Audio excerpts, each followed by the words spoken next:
खेती पाती के इस भाग में हम आपको ले चलेंगे उत्तराखंड के टिहरी जनपद के पाप गांव की ओर, जो विकास खंड जौनपुर के अंतर्गत आता है। यात्रा की शुरुआत होती है देहरादून से, जहां शहर की हलचल और तेज रफ्तार को धीरे धीरे पीछे छोड़ते हुए हम पहाड़ों की ओर बढ़ते हैं। सड़कें पतली और घुमावदार हो जाती हैं और हर मोड़ पर कोई ना कोई नई तस्वीर खुल जाती है। दूर दूर तक ललहाती हरियाली, हवा में तैरती फूलों की महक और सूरज की किरणों में चमकते फूल, मानो प्रकृति ने रास्ते को अपने सबसे खूबसूरत रंगों से सजाया हो। कभी घाटियों में झांकते चमकीले खेत दिखाई देते हैं, तो कभी पहाड़ियों की ढलानों पर फलों से लदे पेड़ राहगीरों को निहारते हैं। गाड़ी की खिड़की से झांकते हुए दूर दूर तक फैली हरियाली मानो आंखों को ठंडक पहुंचाती है, तो कभी नदियों और झरनों की आवाज धीरे संगीत की तरह इस सफर को और भी जादुई बना देती है। पाप गांव पहुंचते ही लगता है जैसे समय धीमा हो गया हो। शांत वातावरण, स्वच्छ हवा और पहाड़ी जीवन की सहजता एक अलग ही दुनिया रच देती है। इस यात्रा का उद्देश्य सिर्फ इस सुंदरता को देखना नहीं है, बल्कि यहाँ के उद्यान को विकसित करने के लिए हो रहे प्रयासों को समझना और उनसे सीखना है। यहीं पर रहते हैं उद्यान पंडित के नाम से मशहूर श्री कुंदन सिंह पवार जी, जिन्होंने अपने जीवन को बागवानी और फलों के पेड़ों के संरक्षण के लिए समर्पित कर दिया है। उन्होंने पहाड़ की जमीन, पानी और मौसम की चुनौतियों के बीच भी आधुनिक और पारंपरिक तकनीकों का संगम कर यहाँ एक फसल उद्यान तैयार किया है। हम उनके काम को नजदीक से देखेंगे, उनकी सोच और मेहनत को समझेंगे और जानेंगे कि कैसे एक व्यक्ति की लगन पूरे गांव और आसपास के क्षेत्र के लिए प्रेरणा बन सकती है। नमस्कार, दूरदर्शन उत्तराखंड के खेती पाती कार्यक्रम में आपका स्वागत है। आज हम टिहरी जनपद के पाप गांव में पहुंच चुके हैं। यहां पर बागवानी के बढ़ते कदम को लेकर के एक अभूतपूर्व कार्य हुआ है। जिस शख्सियत ने इस कार्य को अंजाम दिया है, जी हाँ, वो हैं कुंदन सिंह पंवार। तो चलिए आपको मिलवाते हैं कुंदन सिंह पंवार जी से। पंवार जी नमस्कार, स्वागत है आपका। सबसे पहले आप ये बताएं कि इतने दूर दराज क्षेत्र में आप आए और जहाँ पर ट्रांसपोर्टेशन की बहुत ज़्यादा दिक्कत है, फल उत्पादन तो बहुत कठिन काम होता है और ऐसे समय में आपने यहाँ शुरुआत की है, तो कैसे शुरुआत हुई है, ये सब चीज़ हम आपसे सीखना चाहते हैं। हाँ, लगभग 1995 से हमने यहाँ कुछ शुरुआत की थी खुबानी के कुछ पौधों को लेकर, और उसके बाद फिर कीवी का प्लांटेशन है 97-98 से होता हुआ, और 2000 तक हम कीवी लगा रहे थे। और ये जो मध्य पर्वतीय क्षेत्र हैं, दरअसल ये वरदान है इस उत्तराखंड के लिए। मध्य पर्वतीय क्षेत्र का मतलब है 1000 से लगभग 1500-1600 मीटर की ऊंचाई पर ये मध्य पर्वतीय क्षेत्र हैं, जहाँ सबसे ज़्यादा जनसंख्या उत्तराखंड की निवास करती है। और यहाँ हमने विभिन्न प्रकार की पौधे, जिनमें गुठलीदार फल हैं, अभी आम, सेब, खुबानी, प्लम, आड़ू और अभी कुछ परसिमन के फल भी हैं। कुंदन सिंह पवार हमें अपने खेतों में ले गए, जहां उन्होंने बड़े गर्व से आम की अलग अलग प्रजातियों से हमारा परिचय कराया। उन्होंने बताया कि किस तरह कठिन मेहनत और सतत प्रयासों से उन्होंने इस पहाड़ी क्षेत्र में अरुणिमा प्रजाति के आम सफलतापूर्वक उगाए हैं। ये आम अपने सुनहरे रंग और मिठास के लिए मशहूर है, और इसकी खासियत ये है कि पौधा केवल 3 साल में ही फल देने लगता है। अरुणिमा जो पौधा है, ये अभी 3 वर्ष का है। पहला इसका सैंपल आया है। दरअसल पहाड़ पर जब हम लेके आते हैं आम को, तो ये शुरू के वर्ष में बहुत धीरे से बढ़ता है और इसकी जड़ें विकसित होने में थोड़ा समय लगता है, क्योंकि वहाँ की जलवायु में और यहाँ की जलवायु में बहुत अंतर आता है। लेकिन ये अपने परिपक्व समय में लगभग 25-30 किलो देगा, और ये अर्ध बौना रहेगा, बहुत छोटा भी नहीं रहेगा, अर्धबौना प्रजाति के पौधे हैं और हर साल फल देने वाली प्रजाति है। इसकी देखभाल के लिए पहले तो हम 1 मीटर बाई 1 मीटर 1 घन मीटर का गड्ढा खोदते हैं, उसमें से पत्थरों को अलग करते हैं और सड़ी गोबर की खाद कंपोस्ट जो डालते हैं, और उसके बाद और विशेष नहीं, इसको हमें थोड़ा पानी देना होता है पूरे साल भर। इसको पहले साल इसको पाले से बचाना होता है, क्योंकि हम लगभग 4000 फीट पर हैं, पाला भी आता है। पाले में से बचाने के लिए हम इस पर या तो घास या पुआल बांध देते हैं, और फिर पानी का हम हर 15 दिन में इसको सर्दियों में भी पानी देते हैं ताकि पाले का असर ख़त्म हो जाए। और उसके बाद फिर जैसे जैसे तापमान बढ़ेगा, इसको पानी, निराई गुड़ाई इन सब का ध्यान हमको, खरपतवार हटाने होते हैं समय समय पर, यही सब है। और वर्ष में हम 1 बार इसको कंपोस्ट देते हैं और 1 बार हम थोड़ा बहुत इसके लिए और जो हमारे माइक्रो न्यूट्रिएंट्स हैं वो का 1 आधा स्प्रे वो देते हैं। और उन माइक्रो न्यूट्रिएंट्स में भी हम ज़्यादातर यहाँ गौमूत्र का छिड़काव करते हैं, और अभी तक यही हमारी प्रैक्टिस है यहाँ पर। ये इसकी संभावनाओं पर हम ये काम कर रहे थे कि भाई ये मध्य पर्वतीय क्षेत्रों में क्या हम इस प्रजाति को उगा सकते हैं और क्या ये बाज़ार के लिए लाभप्रद हो सकता है किसानों के लिए। तो इसकी सबसे अच्छी बात यह है कि यहाँ देर में आएगा, जब कभी मतलब प्लेन मैदानी क्षेत्रों का जो आम होगा वो जब ख़त्म हो जाएगा, ये उसके भी 20-25 दिन बाद आएगा, क्योंकि इसका बहुत रंगीन है, देखने में बहुत आकर्षक है, तो इसका दाम हमको बहुत अच्छा मिलेगा। और ये पहला ट्रायल था, मुझे बहुत उम्मीद है कि आने वाले वर्षों में हम पूरे मध्य पर्वतीय क्षेत्र में इसको उगाएंगे और इससे किसानों को बहुत अच्छा लाभ मिलेगा। क्योंकि पर अगर कीमत इसकी किलो के हिसाब से आंकें तो लगभग 100 से 150 रुपये प्रति किलो के हिसाब से ये जाएगा यहाँ से। श्री कुंदन सिंह पवार बताते हैं कि पाप गांव और आसपास के क्षेत्रों में FLA 1633 सैन पेट्रो वेरेंटी का इंडो इटालियन आड़ू उगाया जाता है। सघन बागवानी पद्धति से लगाए गए इन पेड़ों में जब फल पकते हैं तो 1 हफ्ते तक रोजाना लगभग 1 टन आड़ू की तुड़ाई होती है। सघन बागवानी पद्धति में पौधों को सही दूरी पर लगाकर समय समय पर प्रूनिंग की जाती है, ताकि पेड़ों में मोटी और मजबूत शाखाएं विकसित हों और अगले वर्षों में पैदावार लगातार बढ़ती रहे। उनके अनुसार ये पद्धति न केवल उत्पादन बढ़ाती है, बल्कि फल के आकार, स्वाद और बाजार मूल्य को भी बनाए रखती है। ये आड़ू है, इसकी प्रजाति का नाम है FLA 1633। इसको नॉमेनक्लेचर में नया नाम मिला है, वो है सैन पेट्रो वैरायटी। ये दरअसल इंडो इटालियन फ्रूट प्रोजेक्ट के अंदर लाई गई थी और ढकरानी फार्म से मैं इसको लेके आया था। अभी ये जो पूरा प्रक्षेत्र है, यहाँ आप हाई डेंसिटी देखेंगे, मतलब सघन बागवानी देखेंगे। अभी ये 2 इधर लगातार 3 मीटर के फासले पर ये तैयार किए गए हैं। यहाँ पर मेरे गांव के अलावा जहाँ हमने पूरे क्षेत्र में ये पौधे बांटे हैं, लगभग प्रतिदिन 1 टन के आसपास का उत्पादन रोज़ मसूरी की ओर जाता है और ये लगभग 1 हफ्ता चलता है। इतना हमने लोगों को ये पौधे बांटे और यही प्रजाति आपको पूरे क्षेत्र में मिलेगी। और जो औसत हमको इसकी आय मिलती है, 20 किलो की एक जो क्रेट आती है, वो लगभग 1600 से 1700 तक प्रति 1 क्रेट का मिलता है, यानी कि 80 रुपये प्रति किलो के हिसाब से शुरू में जाता है।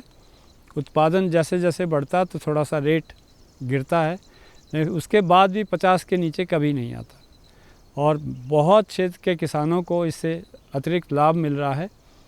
और अब ये नया जो पैटर्न है सघन बागवानी का, इसमें पौधों की संख्या ज़्यादा बढ़ जाती है, उत्पादन ज़्यादा हो जाता है, तो मध्य पर्वतीय क्षेत्रों के लिए ये एकदम वरदान साबित होने वाला। और अभी आप देख रहे होंगे, ये हमने इसको प्रून किया है, क्योंकि ये कोई लगभग 8 साल का पौधा है। ये बहुत ऊपर भाग रहा था। इसको फलत में और अच्छी फलत में लाने के लिए हम इसको हार्ड प्रून करते हैं।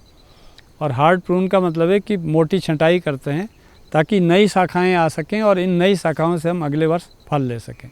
पाप गांव में कुंदन सिंह पवार ने वो कर दिखाया है जो कभी यहाँ किसी ने सोचा भी नहीं था।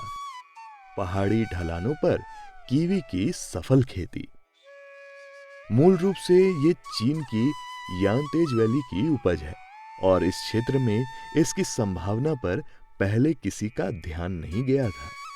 1998 में राष्ट्रीय बागवानी बोर्ड की वित्तीय मदद से पवार जी ने पहला प्रोजेक्ट शुरू किया और धीरे धीरे इसे एक हकीकत बना दिया। आज यहाँ 3 किस्में फल फूल रही हैं, एलिसन, हैवर्ड और मोंटी।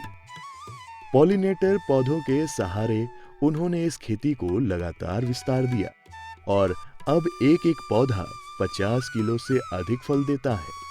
कीवी न सिर्फ एक शक्तिशाली एंटीऑक्सीडेंट है बल्कि पहाड़ की अर्थव्यवस्था में भी नई जान डाल रहा है। सचमुच ये पाप गांव की बगिया में पनपा एक हरा भरा चमत्कार है। इस पौधे की खास बात यह है कि ये थोड़ा स्ट्रक्चर महंगा दिखता ज़रूर है, लेकिन इसके आने वाले वर्षों में आपको अब बहुत फ़ायदे मिलेंगे। ये पहले तो सिर्फ विदेशों से आता था, अब उत्तराखंड में इसकी खेती बहुत ज़्यादा लोकप्रिय है। और इसमें जो ये प्रजाति हैं, हमने 3 प्रजातियों का चयन किया है। एक है ये जो मेरे हाथ में है, ये एलिसन है, ये लंबोत्री है। दूसरी एक प्रजाति है जो थोड़ा गोल आएगी, वो हैवर्ड नाम है। और तीसरा लगभग इसी तरह की और लंबी है, वो मोंटी है। इसमें एक थोड़ा सा एक दिक्कत ये है कि ये प्रजाति इन सब के लिए एक पॉलिनेटर चाहिए होता है। जिस पौधे में नर पौधा जो परागण करेगा उसमें फल नहीं आएगा, तो हमने उसके लिए भी जगह जगह यहाँ परागण की प्रजातियाँ लगाई हैं और वो लगभग 10 पौधों में हमने 2 उनको परागित किस्मों को लगाया गया। इसमें इस जो फल की खास बात है और इसका महंगे होने का कारण ये है कि ये एंटीऑक्सीडेंट का काम करता है। हमारे यहाँ विटामिन सी जो सबसे ज़्यादा आंवले में होता है, लगभग उसी तरह का विटामिन सी और इसमें एंटीऑक्सीडेंट की जितनी और चीज़ें हैं वो सब इसमें पाई जाती हैं। ये पौधा हमारी उत्तराखंड सरकार इस प्रोजेक्ट को चला भी रही है अभी हिमालयी क्षेत्रों के लिए, जो हमारे लगभग 10 जनपद हैं। पूरे प्रदेश में ये लगभग चल रहा है मिशन, कीवी मिशन के नाम से चल रहा है। और ये फ़िलहाल जो हम मार्केट भेज रहे हैं, इसको औसत एक पौधा 10 साल के बाद लगभग 50 किलो दे देता है, लेकिन ऑन और ऑफ ईयर चलता है। एक साल ज़्यादा फल आएंगे, एक साल थोड़ा कम फल आएंगे। और इसमें जो बाकी जो क्रियाकलाप हैं, जैसे सर्दियों में इसको एक बार काट छांट करते हैं, बहुत ज़्यादा बढ़ जाए तो हमको जून में इसको एक बार और काटना पड़ता है। और इसमें ड्रिप सिस्टम हमने दिया हुआ है ताकि हम इसको पानी के लिए, इसको पानी थोड़ा ज़्यादा चाहिए होता है, तो जिन भाइयों पे पानी नहीं है वो कृपया इसको ना लगाएं। जहाँ पानी ठीक मिल सकता है उन्हीं पौधों पर। और ये 1000 मीटर के ऊपर और 1500 मीटर तक इसकी खेती बहुत अच्छी की जा सकती है और ये आने वाले समय में मार्केट में बहुत अच्छा इसके दाम मिलने वाले हैं, क्योंकि अब इसकी जो औषधीय गुण हैं उसको लोग जानने लगे। इस क्षेत्र में अति सघन बागवानी काफी प्रचलित है। कुंदन सिंह पवार ने हमें समझाया कि इस तकनीक के जरिए आड़ू, प्लम, खुमानी और बादाम के पौधे को ग्राफ्ट कर यहाँ उगाया जाता है, जिससे उत्पादन और गुणवत्ता दोनों में बढ़ोतरी होती है। अब यहाँ पर बागों में प्लम की नई प्रजातियां मिलती हैं, red view, crimson glow, black amber, जो 20 दिन तक ताजा बना रहता है, और एलेजीना। इन किस्मों के फल न केवल स्वादिष्ट हैं बल्कि लंबी शेल्फ लाइफ और उच्च बाजार मूल्य के कारण किसानों के लिए अस्थायी आमदनी का स्रोत बनते हैं। जिनको हम स्टोन फ्रूट कहते हैं, उसमें आड़ू है, प्लम है, खुबानी है और बादाम भी हैं। वो सब इसी श्रेणी में आते हैं और यहाँ तक चेरी भी उसी श्रेणी में आती है। उनमें से कुछ को हमने, ये एक बड़ा अभिनव प्रयोग है कि पौधों को हमने चूल्हू के ऊपर एक बीच में एक क्लोन दे करके उसको ग्राफ्ट किया है और इसमें लगभग 6-7 प्रजातियों का जो चयन है प्लम को लेकर वो किया गया है, जिसमें अगेती से लेके और पछेती तक की किस्में हैं, जिनमें अगेती किस्मों में है ब्लैक अंबर है, थोड़ा सा लेटर, लेकिन उससे थोड़ा पहले है रेड ब्यूट, और सबसे जो लेट जो देर में फसल देने वाली प्रजाति है वो है एंजेलिनो। तो इसमें सारी इन किस्मों का चयन किया गया है। अति सघन का मतलब ये हुआ कि इनकी जो स्पेसिंग है वो 2-2 मीटर से भी कम है, और एक जो ख़ास बात है, हमने इसको बगैर किसी सहारे के छोड़ा है। तो ये थोड़ा सा एक अलग किस्म का प्रयोग है। प्लम की जो इसमें प्रजाति है जो सबसे पहले आती है उसका नाम है रेड ब्यूट, फिर उसके बाद आएगी क्रिम्सन ग्लो, उसके बाद आएगी ब्लैक अंबर, और ब्लैक अंबर वो प्रजाति है जो यहाँ से टूटने के बाद 20 दिन तक भी ख़राब नहीं होगी, उसकी सेल्फ़ लाइफ इतनी अच्छी है। और उसके बाद सबसे देर में फल देने वाली जो प्रजाति है वो है एंजेलिनो। ये 2-2 मीटर से भी कम स्पेस पे लगाए गए हैं पौधे। इनकी खास बात यह है कि ये डबल ग्राफ्ट पौधे हैं, इसमें हमने क्लोन का इस्तेमाल किया है। श्री कुंदन सिंह पवार ने न केवल बागवानी में मिसाल कायम की है, बल्कि पाप गांव में एक आधुनिक नर्सरी भी विकसित की है। यहाँ डबल ग्राफ्ट तकनीक से प्लम के पौधे तैयार किए जाते हैं, जिनमें ब्लैक अंबर और एलोजीना जैसी 5 से 6 उच्च गुणवत्ता वाली वैरायटीज शामिल हैं। इन किस्मों की सबसे बड़ी खासियत यह है कि तोड़ाई के बाद भी ये फल 1 माह तक खराब नहीं होते, जिससे किसानों को बिक्री के लिए पर्याप्त समय और बेहतर दाम मिल पाता है। ये हमने नर्सरी तैयार की है जो डबल ग्राफ्ट के पौधे हैं, और ये सारी प्लम की प्रजातियां हैं। इनमें ब्लैक अंबर है, इनमें ब्लैक स्प्लेंडर भी है, इनमें एंजेलिनो भी है, और ये 5-6 प्रजातियों को हमने यहाँ तैयार किया है। ये जो मार्केट के लिए सबसे प्रचलित प्रजातियाँ उनको हमने तैयार किया है। ये देखिए, हमने इसको थैली में यहाँ से यहाँ तक की ये चूलू है जिसको हम वाइल्ड एप्रिकॉट बोलते हैं। ये जो दूसरी ग्राफ्ट है यहाँ से यहाँ तक, ये क्लोन है, और इस क्लोन का नाम है मैरियाना 2624, और इसके ऊपर ये जो प्रजाति है ये है ब्लैक अंबर। तो ब्लैक अंबर की खास बात ये है कि हर साल फल देने वाला पौधा है, और ये इकलौता ऐसा प्लम है कि जिसको तोड़ने के बाद भी 1 महीने तक ये ख़राब नहीं होगा। बागवानी का ये सुनहरा सफर कुंदन सिंह पवार के लिए कभी आसान नहीं था। बचपन से ही जीव विज्ञान के छात्र और वनस्पति शास्त्र उनके प्रिय विषय रहे हैं, और शायद यही वजह थी कि शहर के शोर से दूर गांव की मिट्टी और हरियाली उन्हें हमेशा अपनी ओर खींचती रही। उन्होंने गांव लौटने का निश्चय कर स्वैच्छिक चेकबंदी के जरिए इस उद्यान की पहली नींव रखी। लेकिन इस रास्ते में चुनौतियों की कोई कमी नहीं थी। सबसे बड़ी समस्या थी पानी की, क्योंकि यहाँ साल भर सिंचाई के लिए पर्याप्त जल स्रोत मौजूद नहीं थे। पवार जी ने हार के बजाय पहाड़ी बारिश को ही अपना सहारा बना लिया। आगे चलकर उन्होंने ड्रिप इरिगेशन सिस्टम को अपनी बागवानी में शामिल किया, एक ऐसा कदम जिसने पानी की बर्बादी को रोका और हर पौधे तक नमी सही मात्रा में पहुंचाई। दरअसल मैं 1981-82 से लेकर और 86 तक सरकारी सेवा में था, और मैं जो पढ़ रहा था शुरू से, मेरा एक रुझान था कि मैं बायोलॉजी का स्टूडेंट था, और उसमें भी वनस्पति शास्त्र मेरा प्रिय विषय था।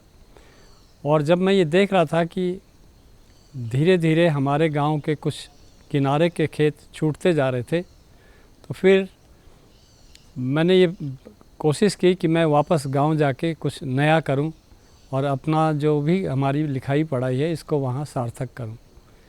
तो ये आने का प्रयोजन जब हुआ, तो फिर सबसे पहले हमने यहाँ आकर चकबंदी की, जिसको हम स्वैच्छिक चकबंदी कहते हैं। पुरानी एक विधा है हम लोगों की, समाज में प्रचलित है, हम संटवारा कर लेते हैं। आज उसको नया नाम दिया गया स्वैच्छिक चकबंदी। ये सब करते हुए, और ये लगभग यहाँ 2-2.5 हेक्टेयर का है ये पूरा प्लॉट, जिसमें विभिन्न प्रजातियों के हज़ारों पौधे हैं लगी, लगभग अभी 1000 से ऊपर पौधे हैं लगे हुए। जी, आपने बताया कि चकबंदी को आपने स्वैच्छिक चकबंदी की है, जिसको आपने पहाड़ी भाषा में कहा कि संटवारा कर लेते हैं, अदला बदली कर लेते हैं। तो ये कितना सरल था चकबंदी करना? मेरे जो प्लस पॉइंट था वो ये था कि ये गांव की सबसे किनारे की ज़मीनें थी जहां जंगली जानवरों का प्रकोप सबसे ज़्यादा था। तो एक तो ये था मुख्य कारण कि आसानी से मिल गई, और जहाँ जिसने कहा बीच शेर में, शेर तो आप समझते हैं, शेरे में जाके जो जहाँ जिसने कहा हमने उनको वहाँ दे दिया। और इसको लगभग इस एक चक को बनाने में हमको साल भर से ज़्यादा लग गया। इस बात को तो हम जानते थे कि हमको कुछ भी करना है तो पहले एक चक हमको बनाना ज़रूरी है। कि आज सब गोल खातों में ज़मीनें हैं, उसमें से उस ज़मीन को ढूंढकर जो दूसरा पक्ष है वो निकालना आज भी टेढ़ी खीर है। और दोनों पक्ष अगर आपस में रजिस्ट्री कराते हैं तो एक बड़ा कठिन पहलू है। तो सबसे आसान यही था कि हम संटवारा कर लें। अभी आगे की जनरेशन के लिए उसको अपने नाम हमको चढ़ाने में थोड़ी दिक्कतें आएंगी, लेकिन उसका भी कोई ना कोई उपाय निकल आए। लेकिन इसके साथ एक और कंडीशन जो हमने सुना आपके बारे में कि यहाँ पानी का कोई बूंद नहीं था, एक बूंद भी कहीं पानी का नहीं था, पानी का कोई स्रोत नहीं था। आपने 2.5 से 3 हेक्टेयर जो ये बगीचा बनाया है, टोटली बरसात के पानी पे इसको डेवलप किया है। तो कैसे किया और किस तरह के रास्ते, किस तरह के तरीके आपने अपनाए? ये सच है कि कुछ पानी की ज़रूर दिक्कत थी, लेकिन हमने उसमें वर्षा के पानी का भी उपयोग किया। शुरू में हमने टैंक बनाए, पॉलीथीन के टैंक बनाए, उससे इकट्ठा किया इधर उधर से। दूसरा एक कैचमेंट है यहाँ पर, उसमें कम पानी था और उस पानी को भी हम अपनी एक लाइन बना के यहाँ तक ले आए। तो शुरू में कुछ 200-300 पौधों से शुरू हुआ, उनके लिए पानी पूरा हुआ। फिर धीरे धीरे जैसे पौधों की संख्या बढ़ती गई तो हम टैंक बनाते चले गए। अभी हमारे पास 4 टैंक हैं जिनमें लगभग 1 लाख लीटर हम लोग जमा रखते हैं, और अब इस तरह की कोई दिक्कत नहीं है और ये ठीक से सुचारू रूप से अब चल भी रहा है। और ड्रिप सिस्टम हमारे पास है पूरे क्षेत्र में, जिससे पानी की खपत भी कम होती है और हमारे पास पानी बचा भी रहता है। श्री पवार ने नई नई प्रजातियों पर प्रयोग किए, हाई डेंसिटी प्लम उत्पादन शुरू किया। उनके अनुसार सही प्रजाति का चयन ही किसी भी फसल की सफलता की कुंजी है। प्रयोग, नवाचार और वैज्ञानिक दृष्टिकोण ने मिलकर उनके उद्यान को न सिर्फ हरा भरा बनाया, बल्कि पूरे क्षेत्र में आधुनिक बागवानी का प्रतीक बना दिया। सबसे पहले आपने आते यहाँ सेब का बगीचा डेवलप किया और अच्छा बेनिफिट भी हुआ, जैसे लोग बताते हैं, और अलग अलग तरह की यहाँ पे ट्रेनिंग करने लोग भी आते हैं। उद्यान विभाग के कई जो रिसर्च करने वाले, प्रशिक्षण लेने वाले सब आपके पास आते हैं। तो ये किस तरह का क्लाइमेट आपने तैयार किया यहाँ पे कि सेब यहाँ पे हो रहा तो आम भी यहाँ पे हो रहा है? 2 तरह के हैं ना कि आम और सेब शायद एक जगह हो जाए, तो ये बड़ा सवाल करता है। ये सच है कि शुरुआत सेब से की थी, और सेब में भी मैंने ये कोशिश की कि जो हमारी लो चिलिंग वैरायटियां हैं, जिनमें कम शीतोष्ण तापमान की ज़रूरत पड़ती है, उनको मैंने यहाँ लगाया। लेकिन जैसे जैसे बर्फ़ दूर होती गई, क्लाइमेटिक चेंज कुछ आते रहे, उसका प्रभाव आता रहा, तो उस कारण हमको उन प्रजातियों को हटाना पड़ा, क्योंकि उसका उत्पादन घट रहा था। दूसरा, उत्पादन के बाद उस पर कुछ बीमारियां आने लग गई जिनको कंट्रोल करना मुश्किल था। तो इसलिए हमने उन सब को हटाते हुए उसके बाद फिर मैं गुठलीदार फलों पर आया। यहाँ पूरा अभी 12 साल तक हमने फिर इसमें आड़ू ली है। आड़ू की जो प्रजाति FLA 1633 करके थी, अधिक उत्पादन देने वाली और बहुत सही समय पर आने वाली प्रजातियाँ थी। आज उनमें से भी हमने कुछ प्रजातियों को कुछ खेतों से उनको इसलिए हटाया है कि अभी खुबानी की कुछ रंगीन प्रजातियां आई हैं और जल्दी फलत में आने वाली हैं। उनका नाम है बोलेरो और एक और उसके साथ है, उसका नाम है रूबेलो। और ये दोनों बिल्कुल रंगीन प्रजातियां हैं, इनको हमने अभी लगाया है। ये पूरा प्रक्षेत्र दरअसल हमारे साइंटिफिक अप्रोच का एक हिस्सा था, जिसमें हम नवीनतम प्रयोग कर रहे थे। और अभी जो अति नवीन प्रयोग है वो हमने हाई डेंसिटी प्लम के ऊपर किया है। जो मध्य पर्वतीय क्षेत्र हैं, ये सच में वरदान है हम सब लोगों के लिए। इस बात को उत्तराखंड के सभी लोगों को समझना होगा। यहाँ पर आप आम से लेकर सेब तक उगा सकते हैं, लेकिन जब हम उसके व्यावसायिक उपयोग की ओर जाते हैं तब प्रजातियों का चयन बहुत अनिवार्य होता है। और अभी जो प्लम की नई प्रजातियाँ वो सारी डबल ग्राफ्ट वाली हैं, और डबल ग्राफ्ट तकनीक पर और सपोर्टिंग सिस्टम पर ये अभी पूरे प्रदेश का, मुझे लगता है ये हो सकता है देश का ये पहला अभिनव प्रयोग हो। अभी तक ऐसा किसी ने किया नहीं, क्योंकि वो क्लोन को लेके उसमें इस्तेमाल किया गया है। आज ये उद्यान सिर्फ एक खेती नहीं बल्कि सीखने का एक जीवंत केंद्र बन चुका है। प्रशासनिक अधिकारी, कृषि विशेषज्ञ, शोधकर्ता और स्कूली छात्र यहाँ आकर बागवानी के व्यवहारिक गुण सीखते हैं। ये मेरा सौभाग्य है कि यहाँ पर प्रशासनिक अधिकारियों से लेकर और अभी जो नए हमारी पौध हैं, चाहे वो इंटर कॉलेज के बच्चे हों या फिर डिग्री कॉलेज के में अध्ययनरत बच्चे हों, हम उन सबको यहाँ बुलाते हैं और एक दिन उनको विज्ञान खेत में समझाते हैं, और उसके बहुत सुखद परिणाम भी आए हैं। अभी एक इंटर कॉलेज गोड़ाखुरी है, उनके बच्चों को हमने 2 साल उनके मॉडल पे, साइंस मॉडल पे काम किया, और इसी मॉडल को लेके वो नेशनल लेवल तक पहुँचे। सचिव स्तर के लोगों से लेकर और निदेशक मंडल, और अभी जो हमारी सीडीओ हैं, चाहे डीएम रहे हों, जो भी इस क्षेत्र में आता वो ज़रूर एक बार भ्रमण करता, और उसका बहुत सकारात्मक प्रभाव आगे जाता है, और वो भी लोगों को इन सब कामों को प्रेरित करने के लिए कहते हैं। अभी हमारी एक सीडीओ मैम है, वो यहाँ विज़िट की और उन्होंने तुरंत रीप वालों को यहाँ भेजा कि भाई संभावनाएं तलाशिए और लोगों तक इस कार्यक्रम को कैसे पहुँचाया जा सकता है। और जितने भी क्षेत्र के इंटर कॉलेज हैं, उन सब के साथ हम विज्ञान की वजह से जुड़े हुए हैं, और सच में बहुत बच्चे जो है बहुत ज़्यादा उत्सुकता दिखाते हैं, और आने वाले वर्षों में मुझे लगता है और कई अच्छे किसान हम यहाँ पैदा कर पाएंगे। उद्यान पंडित जो पुरस्कार था वो मुझे 2005 में ये पुरस्कार मिला माननीय राज्यपाल जी के कर कमलों से। उसमें 50,000 का नगद इनाम भी था। ये होना चाहिए ताकि लोगों को हम और प्रेरित कर सकें इस क्षेत्र में। इस पुरस्कार को हमेशा आगे लाना चाहिए, बांटने वाला नहीं, ये कंपटीशन का होता है, और उसमें पूरी कंपटीशन जितने हमारे साइंटिस्ट हैं वो साइंटिस्ट सब लोग एक एक आपसे टेक्निकल सवाल पूछते हैं, पूरे आपकी जो जिस तरह से जो हम पैकेज ऑफ प्रैक्टिस है वो सब भी पूछते हैं, उसी आधार पर और उस सोसाइटी में उसका क्या प्रभाव है इस आधार पर वो दिया जाता है। पाव गांव की ऊंची ढलानों और हरी भरी वादियों में फैला ये उद्यान अब पूरे क्षेत्र की पहचान बन चुका है। श्री कुंदन सिंह पंवार की लगन, ज्ञान और नवाचार ने इस क्षेत्र को बागवानी के मानचित्र पर एक नई पहचान दी है। उनके विकसित उद्यान ने न केवल फलों की विविधता और उत्पादन को बढ़ाया, बल्कि स्थानीय लोगों के लिए रोजगार, प्रशिक्षण और प्रेरणा का भी स्रोत बना। आज पंवार जी का ये उद्यान क्षेत्र के विकास और आधुनिक बागवानी का जीवंत प्रतीक बन चुका है। एक ऐसा उदाहरण जिसे आने वाली पीढ़ियां भी गर्व से याद करेंगी। दर्शकों, आज हमने आपको मिलवाया है उद्यान पंडित कुंदन सिंह पंवार जी से, जिन्होंने हमें बागवानी के बारे में नई नई तकनीकी से रूबरू करवाया है। आज के कार्यक्रम में बस इतना ही। दूरदर्शन की टीम को दीजिए इजाज़त। नमस्कार।